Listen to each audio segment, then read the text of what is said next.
ওয়ালাইকুম আসসালাম ওয়া রাহমাতুল্লাহি ওয়া বারাকাতুহু। কেমন আছো তোমরা?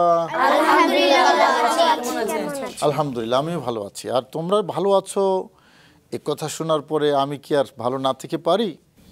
পবিত্র মাহে রমাদান তো ভালো থাকার মাস, তাই না? আজ আমরা আলোচনা করব হিজরত নিয়ে। হুজুর, হিজরত মানে কি? এটা বলবো ইনশাআল্লাহ। হিজরত মানে কে, হিজরত কাকে বলে, এটা দিয়েই শুরু করব। আমি একটু দর্শকদের কাছ থেকে কথা বলে আসি, কেমন? শুধু দর্শক, আসলেই আমাদের এই ছোট্ট সোনামণিরা এই অনুষ্ঠানটা তাদেরই জন্য, তাদের জানার জন্য, বোঝার জন্য। দেখলেন তো একেবারে অনুষ্ঠানের শুরুতেই প্রশ্ন ছুড়ে দিল, জানতে চায় তারা আপনাদের এই প্রিয় অনুষ্ঠান এনসিসি ইসলামিক নিবেদিত মহানবীর শিক্ষা। মহানবীর শিক্ষাটা আসলে কি, সেটা সম্পর্কে, নবী সম্পর্কে, নবীর জীবন সম্পর্কে ছোট বাবুরা জানতে চায়, এটাই স্বাভাবিক এবং আমাদের দায়িত্ব হলো তাদেরকে জানানো। যাই হোক, আপনাদের সবাইকে স্বাগত জানাচ্ছি অনুষ্ঠানে।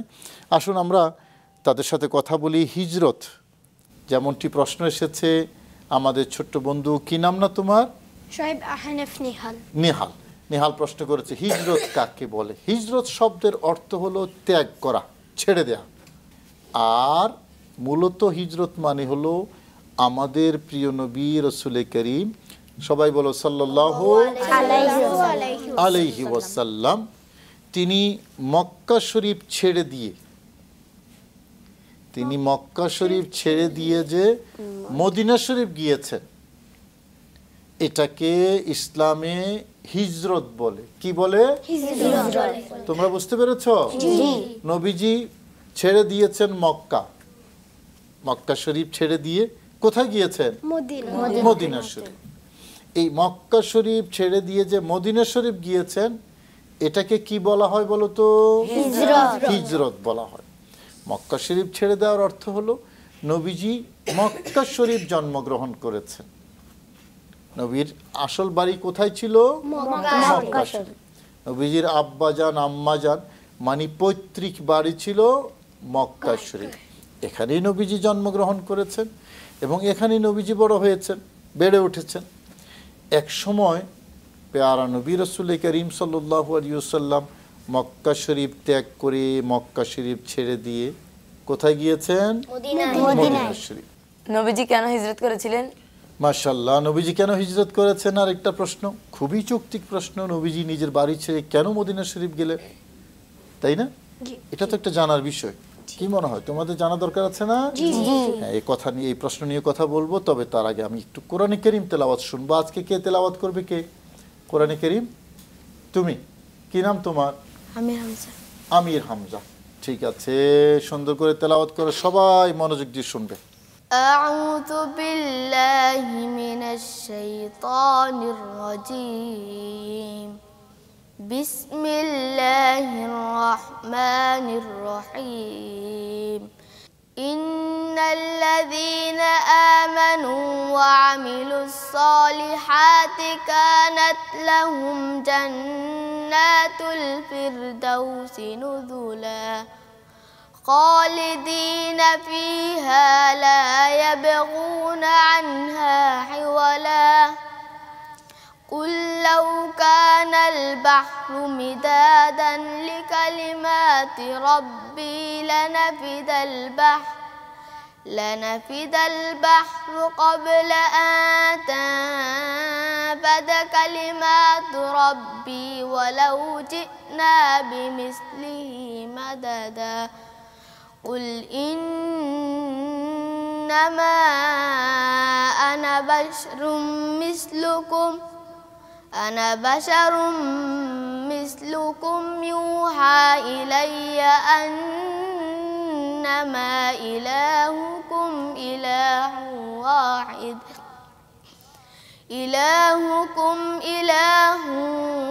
واحد فمن كان يرجو لقاء ربي فليعمل عملا صالحا ولا يشرك يشرك بعبادة ربه أحدا صدق الله العظيم وصدق رسوله النبي الحبيب الكريم মাশাআল্লাহ বলো। আমির হামজা তিলাওয়াত করেছে, অনেক চেষ্টা করেছে সুন্দর করে তিলাওয়াত করার জন্য। আরো সুন্দর করে শিখতে হবে, কেমন? নবীজি কেন হিজরত করেছেন? এক নম্বর কারণ আল্লাহর নির্দেশ, আল্লাহর পক্ষ থেকে নির্দেশ নবীজির প্রতি। দ্বিতীয় নম্বর কারণ দ্বীনের জন্য, ইসলামের জন্য। কারণ মক্কার মানুষেরা ইসলামটাকে তেমনভাবে কবুল করছিল না, কিন্তু মদিনার মানুষ মদিনা শরীফ থেকে মক্কা শরীফ এসে এসে নবীজির হাতে ইসলাম ধর্ম গ্রহণ করেছেন অনেকে। সুতরাং ইসলামের জন্য, নবীজির জন্য মদিনা শরীফটা ইসলাম প্রচার এবং প্রতিষ্ঠার জন্য খুব বেশি ভালো জায়গা হিসেবে পরিণত হয়েছে। সে কারণে নবীজি ইসলামটা প্রতিষ্ঠার জন্য মক্কা শরীফ থেকে ওই সময় মদিনা শরীফ অবস্থান করাটাকে ভালো মনে করেছেন। এটা হলো দ্বিতীয় নম্বর কারণ। তৃতীয় নম্বর কারণ হলো মক্কার যারা কাফের, অবিশ্বাসী যারা ছিল, তাদের অত্যাচার, নির্যাতন নবীর উপরে এবং নবীর সাহাবীদের উপরে। নবীজি তাদের অত্যাচার, নির্যাতনে মক্কা শরীফ নিজের জন্মভূমি ছেড়ে দিয়ে কোথায় গিয়েছেন? মদিনা শরীফ গিয়েছেন। মদিনা শরীফ যাওয়া পর্যন্ত অনেকগুলো ঘটনা কিন্তু আছে। আমি মিষ্টি মিষ্টি করে দুই একটা ঘটনা তোমাদেরকে শোনাবো। হিজরতের সময় নবীজির যে ঘটনা হয়েছে, যে ঘটনা ঘটেছে যাবার পথে, নবীজিকে মেরে ফেলার জন্য কাফের, বেঈমান, সর্দার আবু জেহেল একটা মিটিং করেছে, নবীজিকে একেবারেই শেষ করে দেবে। এবং সিদ্ধান্ত হয়েছে আজ রাত সবাই, যুবক যারা আছে, যারা যুবক আছে, তারা খোলা তলোয়ার নিয়ে নবীজির বাড়ি ঘেরাও করবে। সকালবেলা যখন ভোর হবে তখন সবাই একসাথে নবীর বাড়ি আক্রমণ করে নবীকে শেষ করে দেবে। নাউজুবিল্লাহ বলো। তো তারা সিদ্ধান্ত নিলে আল্লাহ তো সব কিছু দেখেন, তাই না? আল্লাহ নবীকে জানিয়ে দিয়েছেন, ইয়া রাসূলুল্লাহ সাল্লাল্লাহু আলাইহি ওয়াসাল্লাম, তারা এই সিদ্ধান্ত নিয়েছে আপনি মক্কা শরীফ ছেড়ে মদিনা শরীফ রওনা হন। রাতের আধারে নবীজি বের হয়েছেন। বের হয়ে দেখলেন চারদিকে কাফের, বেঈমান যুবকরা তলোয়ার নিয়ে দাঁড়িয়ে আছে। নবীজি এক মুষ্টি বালু নিলেন, এক মুঠ বালু নিয়ে বিসমিল্লাহ বলে এভাবে সামনের দিকে ছুঁড়ে মারলেন। ওই সামনের দিকে ছুঁড়ে মারল, নবীর নিক্ষিপ্ত এই বালু প্রতিটা যুবক যারা দাঁড়িয়ে আছে খোলা তলোয়ার নিয়ে সবার চোখে পড়েছে। সামনেও গিয়েছে, ডানও গিয়েছে, বামও গিয়েছে, পেছনও গিয়েছে, সবার চোখে পড়েছে। চোখে যখন বালুকণা পড়ল তখন চোখ কি খোলা না বন্ধ? বন্ধ। সবার তলোয়ার কোথায়? যেই তলোয়ার হাতে নিয়ে আমাদের পেয়ারা নবীকে আক্রমণ করার জন্য এসেছে, নবীজির নিক্ষিপ্ত বালু সবার চোখে। এখন হাতে আর তলোয়ার নাই, হাত সবার কোথায়? চোখে। চোখে কি দেখছে এখন? আর দেখে না।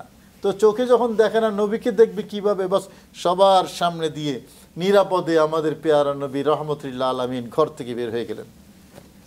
সুবহানাল্লাহ বলো। ঘর থেকে বের হয়ে আবু বকরকে ডাকলেন।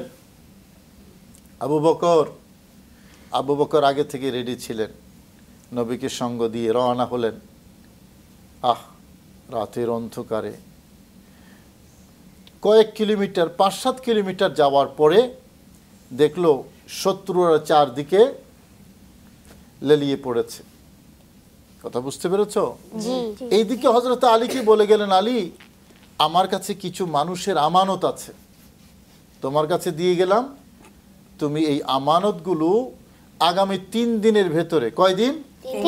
3 দিনের ভেতরে এই আমানতদার যারা আছে, যারা আমানত রেখেছে তাদের কাছে পৌঁছে দিয়ে তারপরে তুমি হিজরত করে মদিনা শরীফ আসবে। হযরত আলী শুয়ে আছেন নবীজির বিছানায়। সকালবেলা যুবকরা আইসা যখন কম্বল তুলে দেখলো হযরত আলী, বলল, এই বলো মোহাম্মদ কোথায়? বললো, তোমরাই খুঁজে বাইর করো। হযরত আলী তো খুব বীর বাহাদুর ছিলেন, কাউরে পাত্তা দিতেন না, তাই না? তো তোমরাই খুঁজে বের করো। তো তুমি কেন এখানে? বলল, আমার নবীর নির্দেশ এখানে শুয়ে থাকা। তো নবী কোথায়? বললো, তোমরা খুঁজে বের করো। এই 4 দিকে তারা বেরিয়ে গেল। ওইদিকে আবু জেহেল যখন শুনলো যে নবীজি বিছানায় নাই, ঘরে নাই, তখন সে তৎকালীন সময়ে সবচেয়ে দামি সম্পদ লাল উট, লাল রঙের উট, 100 উট পুরস্কার ঘোষণা করেছে যারা নবীকে জীবিত অথবা মৃত অবস্থায় ধরে আনতে পারবে। আর এই পুরস্কারের নেশায় সবাই চারদিকে ছড়িয়ে পড়েছে। এই হলো গল্পের শুরু। ভালো লাগছে তোমাদের কাছে? অনেক সুন্দর গল্প। শুধু আমি বললে হবে না, অনুষ্ঠানটা তো তোমাদেরও বলতে হবে না? বলো, তোমার নাত রসুলটা শুনি আগে, বলো তো। আমি লিখব চিঠি দেব তোমায়, পাখি পৌঁছে দিও রোজায়। আমি লিখব চিঠি দেব তোমায়, পাখি পৌঁছে দিও রোজায়। আমি থাকবো বসে আশায়, চিঠির উত্তর আসবে আমার গায়। আমি থাকবো বসে আশায়, চিঠির উত্তর আসবে আমার গায়। আমি লিখবো চিঠি দেব তোমায়, পাখি পৌঁছে দিও রোজায়। মাশাআল্লাহ বলো। মাশাআল্লাহ। হ্যাঁ, এই চিঠি নাটটা অনেক সুন্দর হয়েছে। আরেকটু গল্প শোনো। নবীজি উঠে গেলেন পাহাড়ের উপরে। কোথায়? পাহাড়ের উপরে। 5000 ফিট উঁচু ওই পাহাড়ের উপরে একটা গুহায় হযরত আবু বকর এবং নবীজি ঢুকলেন। এখন ঢুকার সাথে সাথে কবুতর এসে গেছে, বাসা বেঁধে ফেলেছে। সাথে সাথে মাকড়সা, কেমন মাকড়সা এসেছে, সাথে সাথে জাল বুনে ফেলেছে, জাল। এখন কাফেররা নবীকে খোঁজার জন্য ওই পাহাড়ের উপর পর্যন্ত উঠে গেছে। উঠে যখন দেখলো গুহার মুখে মাকড়সার জাল, কবুতরের বাসা, তখন স্বাভাবিক ধরে নিল কেউ যদি ভিতরে ঢুকতো আজকে, তাহলে এই মাকড়সার জালও থাকতো না, কবুতরের বাসাও থাকতো না। দেখেছ? হায় সুবহানাল্লাহ। বাস, আর ভিতরে উকি দেয় নেই, মাকড়সার জাল দেখে ওখান থেকে চলে গেল। আল্লাহ পাক রব্বুল আলামিন আহকামুল হাকিমিন এই কথা কোরআনে কারিমে বলেছেন যে আল্লাহ আপনাকে হেফাজত করেছেন। কে হেফাজত করেছেন? কে? আল্লাহ। নবীকে এভাবেই আল্লাহ পাক রব্বুল আলামিন হেফাজত করেছেন। তুমি জানি কি বলতে চেয়েছিলে? সানাটা বলো তো। সুবহানাকাল্লাহুম্মা ওয়া বিহামদিকা ওয়া তাবারাকা ইসমুকা ওয়া তাআলা জাদ্দুকা ওয়া লা ইলাহা গায়রুক। রাইট। আর তুমি কি বলবা, কি শোনাতে চেয়েছিলে বাবু? আমি তাশাহুদ বলতে তাশাহুদটা, মাশাআল্লাহ। তাহলে নামাজ পড়ো নিশ্চয়ই তুমি। দেখি তাশাহুদটা শোনাও তো। আউযু বিল্লাহি মিনাশ শাইতানির রাজিম। বিসমিল্লাহির রহমানির রহিম। আত-তাহিয়াতু লিল্লাহি ওয়াস-সালাওয়াতু ওয়াত-তাইয়িবাতু। আসসালামু আলাইকা আইয়ুহান নাবিয়্যু ওয়া রাহমাতুল্লাহি ওয়া বারাকাতুহু। মাশাআল্লাহ, তুমি পারবে, আমরা বুঝে গেছি তুমি পারবে। আত-তাহিয়াতু তো অনেক সুন্দর করে বলেছো তুমি। এভাবেই সবাইকে শিখতে হবে, তাই না? আচ্ছা, নবীজি হিজরত কখন করেছেন? এটা তো একটা প্রশ্ন ছিল, তাই না? হিজরত করেছেন নবীজির বয়স যখন 50 বা 51 বছর, 11 বা 11.5 বছর নবুয়ত প্রকাশের পরে নবীজি মক্কা শরীফ থেকে মদিনা শরীফ হিজরত করেছেন তখন নবীজির বয়স 51 বা 51.5। কথা বুঝতে পেরেছ? খুব সুন্দর। আরেকটু গল্প, ওখানে নবীজি 3 দিন ছিলেন। কয়দিন? 3 দিন ছিলেন। 3 দিন পরে নবীজি মদিনা শরীফ রওনা হয়েছেন। রাস্তার মধ্যে প্রায় 200 কিলোমিটার বা 150 কিলোমিটার যাওয়ার পরে নবী এবং হযরত আবু বকর এবং আরও 2-1 ছিলেন সাথে, খুব খিদে লেগেছে। তো যাওয়ার পথে দেখলেন একটা তাঁবু, ছোট্ট একটা তাঁবুর মতো ঘর, সামনে একজন ভদ্র মহিলা বসা আছেন, নাম হলো উম্মে মাবাদ। কি নাম? উম্মে মাবাদ। জিজ্ঞেস করলেন, তোমার কাছে কোনো খাবার আছে? আমরা কিনে খাবো। বললেন, কিছুই নেই, কিছুই নেই। তো পাশে দেখলেন একটা জীর্ণ শীর্ণ একটা বকরি, ছাগল। তো নবীজি বললেন, তুমি যদি একটু অনুমতি দাও আমি ছাগলের একটু দুধ দহন করি। তো ওই মহিলা আশ্চর্য হলেন, হুজুর এটা তো দুধ নাই, এটা তো বাচ্চা দেয় নাই তো, আর এটা অসুস্থ ছাগল, বাচ্চাও দেয় নাই, দুধ পাবেন কোথায় আপনি? বললেন, তুমি অনুমতি দাও আমি একটু চেষ্টা করি। সুবহানাল্লাহ বললো, তুমি অনুমতি দাও আমি একটু চেষ্টা করি। অনুমতি দিলেন। নবীজি একটা পাতিলা নিয়ে কাছে গেলেন, প্রথমে গায়ে একটু হাত বুলিয়ে দিলেন, পরে একটু ওলানে হাত দিলেন। হাত বুলানোর সাথে সাথে এটা একবারে সুন্দর সুঠাম দেহের, মানে এখন আর রোগটুক নাই, একবারে পরিপূর্ণ হয়ে গেছে। যখন ওলানে হাত দিলেন সাথে সাথে দুধ এসে ওলান ভরে গেছে। নবীজি 3 বার দুধ দহন করেছেন। কয়বার? 3 বার দুধ দহন করে উম্মে মাবদকে খাইয়েছেন, আবু বকর খেয়েছে, সাথে যারা ছিল তারাও খেয়েছে, সব শেষে নবীজি খেয়েছে। এটা নবীজির মুজিজা।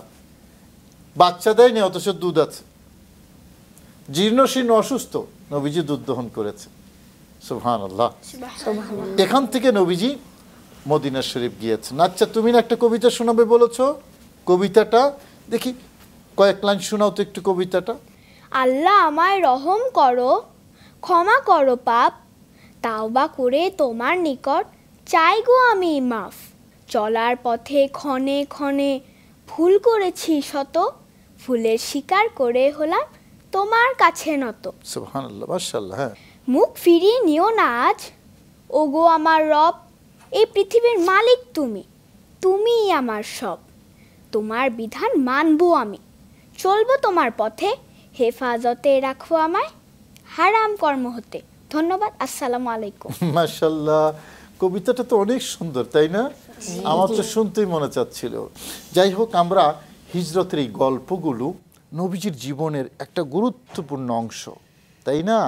মক্কা শরীফ থেকে মদিনা শরীফ গিয়েছেন, এবং মদিনা শরীফ যখন নবীজি গিয়েছেন তখন তোমাদের মতো ছোট্ট বাবুরা নবীকে ওয়েলকাম জানিয়েছেন।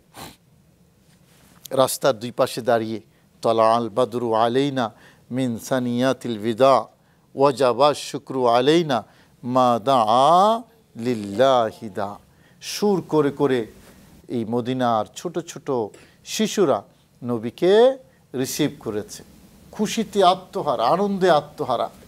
রসুল করিম সাল্লাল্লাহু আলাইহি ওয়াসাল্লাম মদিনা শরীফ গিয়েছেন মক্কা শরীফ থেকে হিজরত করে, এবং হিজরতের পরই মূলত ইসলামের প্রচার ব্যাপকভাবে শুরু হয়েছে, ব্যাপকভাবে শুরু হয়েছে। চারদিকে ইসলামের জয় জয়, শুধু ইসলামের জয় হিজরতের পরে। এবং নবীজি যে মক্কা শরীফ ছেড়ে গিয়েছেন, সেই মক্কা শরীফ আবার নবীজি জয় করেছেন 8 বছর পর। কত বছর পর? 8 বছর পর আবার মক্কা শরীফ জয় করেছেন, আল্লাহর ঘর বাইতুল্লাহ জয় করেছেন, কাফেরদেরকে পরাজিত করেছেন। এই হলো হিজরতের সংক্ষিপ্ত কাহিনী। কেমন লেগেছে বলো তোমাদের? আলহামদুলিল্লাহ, আমারও খুব ভালো লেগেছে। ভালো থাকো, আজকে শেষ করব, কেমন? অনেক অনেক ধন্যবাদ তোমাদেরকে। সুধী দর্শক, দেখতে দেখতে আমরা আপনাদের প্রিয় অনুষ্ঠান এনসিসি ইসলামিক নিবেদিত মহানবীর শিক্ষার শেষ পর্যায়ে এসে গেছি। শুনলেন তো আমাদের ছোট্ট বাবুরা কত সুন্দর করে আবৃত্তি করলো, তেলাওয়াত করলো, প্রশ্ন করলো। এটাই আমাদের এই অনুষ্ঠান। এই অনুষ্ঠানের চরিত্রটাই এরকম, তাদের কাছ থেকে শোনা, তাদেরকে বলা। আজ এ পর্যন্তই। সবাই ভালো থাকুন, সুস্থ থাকুন। এই প্রত্যাশায় আসসালামু আলাইকুম ওয়া রাহমাতুল্লাহি ওয়া বারাকাতুহু।